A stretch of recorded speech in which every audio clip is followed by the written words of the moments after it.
Patatas, guisantes y carne, menú para los más pequeños de este colegio. Aunque ellos se lo han comido todo, ha sobrado esta olla.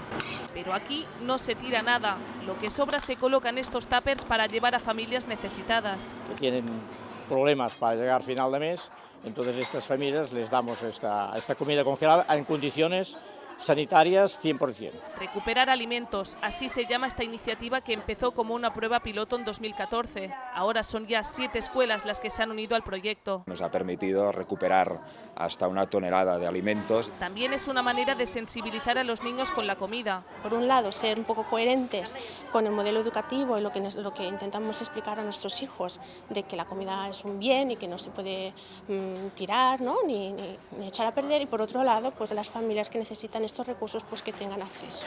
Solo en este colegio llenan 30 tuppers a la semana. En total, todos los centros que participan desde enero han servido comidas a 2000 personas.